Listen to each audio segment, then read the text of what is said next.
Bonjour à toutes et à tous. Je voulais faire cette petite vidéo afin de remettre les choses en place, comme on dit tout simplement, à propos de l'antisémitisme, du sémitisme et des termes juifs et arabes. Le quotidien des Français est en effet jouxté de sémitisme et d'antisémitisme. Il est tout d'abord primordial d'opérer la distinction entre les termes juifs et arabes, qui, recouvrant deux ordres tout à fait différents, ne sont pas à mettre sur le même plan. Le terme juif désigne la personne qui pratique une religion, le judaïsme, l'ordre spirituel, et uniquement cela, tandis que le terme arabe désigne le membre d'une ethnie, les arabes, l'ordre charnel. Il a existé, il demeure toujours, des arabes de confession juive, notamment au Yémen. Citons aussi Khadija, la riche commerçante arabe, femme du dernier prophète de l'islam, qui fut de confession juive avant de se soumettre aux lois du Dieu d'Abraham. Ou encore les Banu Nadir, une des multiples grandes tribus arabes de confession juive. L'usage de la conjonction et, et, tantôt à des fins d'opposition et de confrontation, tantôt dans le dessein d'un rapprochement ethnique, ce qui nous intéresse, est totalement erroné. En effet, il est de source certaine, la physiologie nous suffit cependant amplement, que plus de 90% des juifs ne sont pas des sémites, car plus de 90% des personnes de confession juive sont européennes, Europe de l'Est, et amazières, Afrique du Nord, également appelées berbères. Devons-nous rappeler que les Européens et les amazirs ne sont pas des sémites? Qui sont donc ces fameux sémites? Les sémites sont un ensemble de peuples du Moyen-Orient, dont nous citons ici les grandes cohortes: Akkadiens, Arabes, Araméens, Assyriens, Babyloniens, Chaldéens, Hébreux, Phéniciens. Ces peuples partagent des langues similaires, dites sémites, et une culture semblable. Aujourd'hui, seule l'appellation arabe subsiste, regroupant ainsi les Lévantins sous le terme les Arabes, ou bien pire encore, certains incultes y incluant les Amazirs, marocains et algériens notamment, alors même que ce peuple millénaire est totalement extérieur aux croissants sémites, à l'instar des Turcs ou des Iraniens. Encore pouvons-nous comprendre que les Lévantins, frères et cousins de sang et de culture des Arabes, puissent être appelés Arabes. Mais qu'en est-il des Amazirs, donc des Berbères, appelés en France Maghrébins, qui signifie en arabe occidentaux, par opposition aux Mashrekiens, qui signifient orientaux? Donc qui sont appelés en France Maghrébins et malencontreusement Arabes, alors qu'ils ne sont ni d'ethnie arabe ou sémite et qu'ils ne partagent ni la langue ni la culture des Arabes. Les Marocains et Algériens sont de culture amazigh, berbère, et de sang amazigh, et de physique aussi amazigh. Le physique maghrébin et le physique arabe n'ont strictement rien à voir. Les Arabes sont très mat. Dans la majorité d'entre eux, je ne parle pas des Lévantins, je parle des Arabes. Les Arabes sont très mat.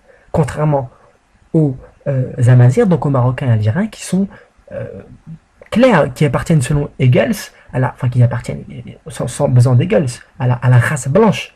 Le phénotype et la physiologie appartiennent à la race blanche. Il y a une minorité mate chez les Marocains et Algériens, mais l'immense majorité sont blancs. Contrairement aux Arabes, qui sont dans l'immense majorité très mat, même limite noire. Les Saoudiens et les Yéménites sont, excusez-moi, limite noire.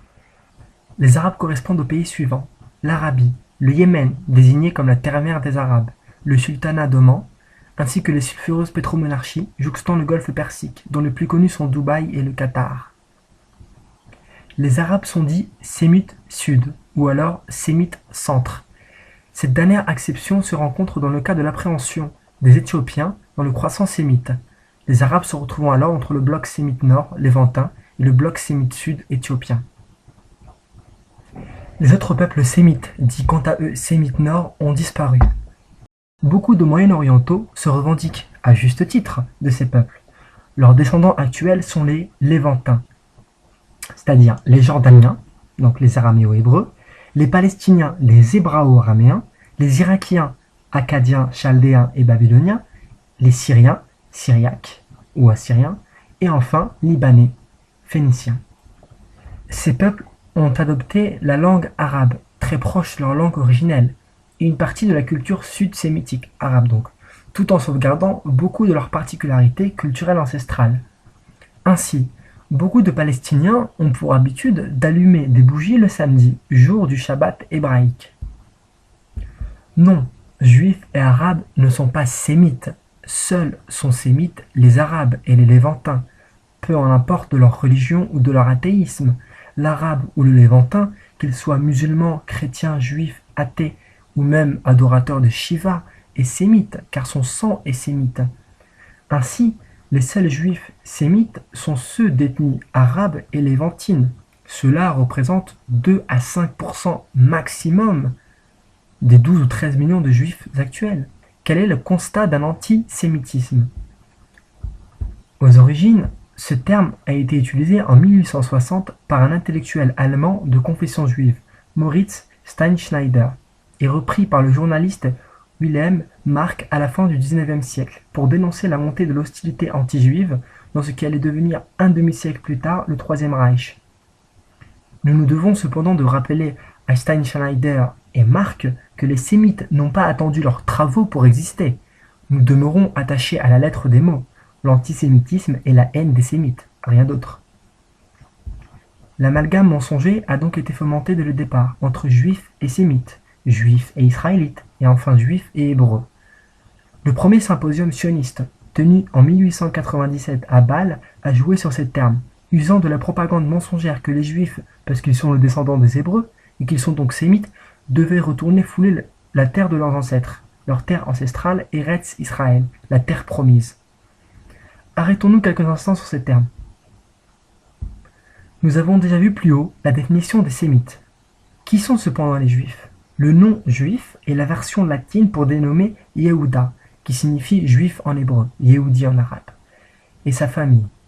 Yehuda est l'un des 12 enfants d'Israël, nom donné par Dieu au prophète Jacob, fils d'Isaac, fils d'Abraham. Le terme israélite désigne quant à lui l'ensemble des enfants d'Israël. Enfin, le nom hébreu désigne les membres de l'ethnie hébraïque, antérieure à Jacob, qui fait lui-même partie de cette ethnie. Aussi, nous récusons l'adjonction hébreu à la définition de l'actuel État d'Israël, car les Polonais, Russes, Bulgares, Marocains, Algériens et autres Allemands qui composent l'immensité de la population israélienne, et même 80%, en notant les 20% des Palestiniens qui sont définis en tant qu'Arabes, alors que les Palestiniens ne sont pas des Arabes. Donc cette immensité, ce 80% des Israéliens, ne sont pas des Hébreux, et encore moins des Sémites. Cette propagande médiatique quotidienne qui vise à qualifier Israël d'État hébreu n'est pas anodine et ne repose pas sur l'idée de surnom, comme nous pouvons qualifier la Corse d'île de beauté ou encore péjorativement l'Angleterre de perfide Albion. En effet, en inculquant dans l'esprit des foules que l'État d'Israël est de nature hébraïque, on légitime la présence des Israéliens, forcément hébreux, sur leurs terres ancestrales. Or, nous savons qu'il n'en est rien. In fine, nous nous sommes plutôt engagés à prouver que la question du sémitisme est une des clés de résolution du conflit au Moyen-Orient, au-delà des débats politico-économico-religieux. La clé, l'ethnologie, ou trivialement le sang. Voici là les Palestiniens, descendants directs des enfants d'Israël, vivant sur leur terre, la terre d'Israël, la terre de Palestine.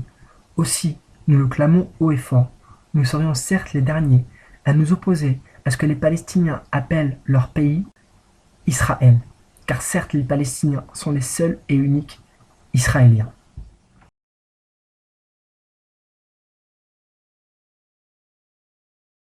N'en déplaise à monsieur Frédéric Aziza, ce monsieur n'est ni sémite, donc je ne sais pas pourquoi il se prévaut du sémitisme ou de l'antisémitisme.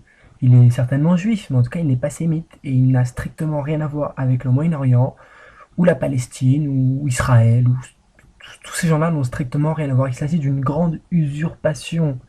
Ce monsieur Aziza est né à Marnia, un petit village en Algérie, à la frontière avec le Maroc et la région du Rif.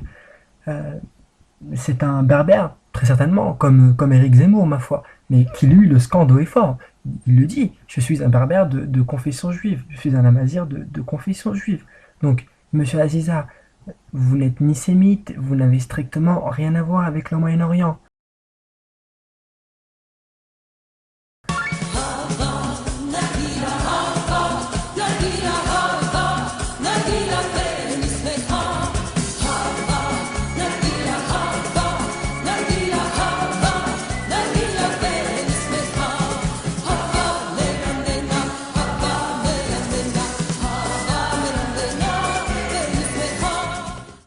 L'actuel ministre de l'Intérieur, le fulminant et matamor Manuel Valls, soumis au CRIF, martèle et dénonce à longueur de journée, je cite, la haine antisémite.